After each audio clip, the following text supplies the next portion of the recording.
The 72nd session of the United Nations General Assembly held in New York is perhaps one of the most anticipated meetings of world leaders this year. Being the democratic heart of the UN, the Assembly provides a forum for decision-making where all 193 member states each have a single vote, unlike the Security Council, which is dominated by the 5 permanent members. On Global Arena this week, we're turning our attention to Donald Trump's controversial debut speech at the UN General Assembly, which has started raising some dust, as well as President Muhammadu Buhari's address, which has attracted mixed reactions back at home. I am Nifemi. Thanks for joining us.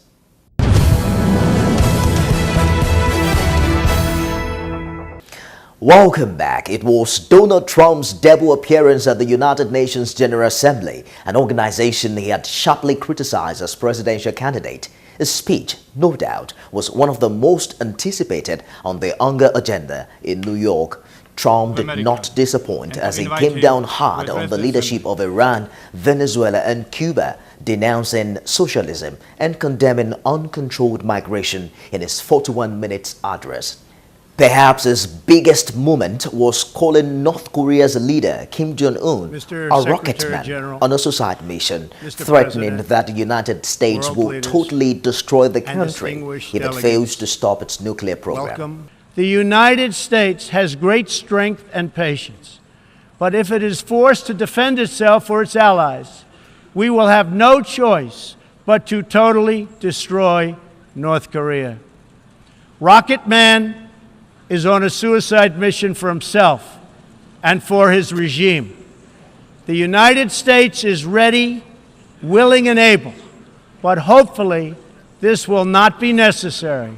That's what the United Nations is all about. As the U.S. President's speech progressed, cameras pictured 2 empty chairs of the Democratic People's Republic of Korea and a member of the Iranian delegation wearing a stern look as Trump described the Iran deal, the worst and most one-sided transaction the United States has ever entered into. The same look was shared by members of the delegation from Venezuela, South Korea, Russia and Turkey as Trump described the Venezuela socialist leadership under President Nicolas Maduro as a corrupt regime that has destroyed a prosperous nation.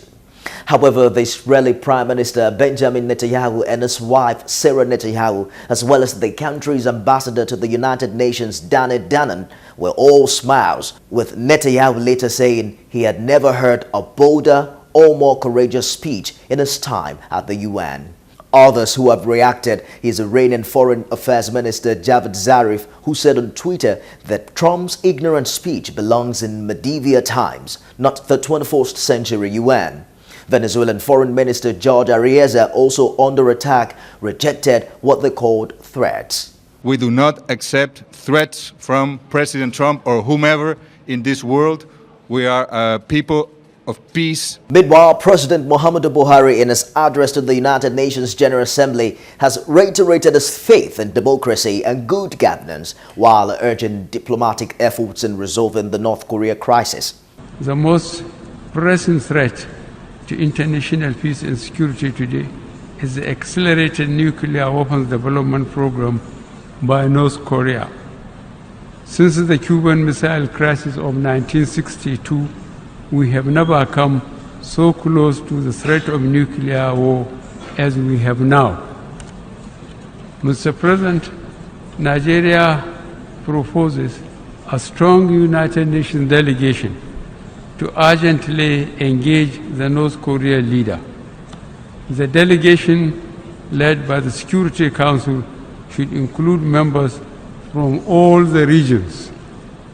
The crisis in the Korean Peninsula underscores the urgency for all member states, guided by the spirit of enthroning a safer and more peaceful world, to ratify without delay the treaty prohibiting nuclear weapons, which will be open for signature here tomorrow. We're joined now by a renowned scholar of international affairs and former Director General of the Nigerian Institute of International Affairs, NIA, Professor Bola Akintarewa, who sheds more light on these developments in an exclusive interview.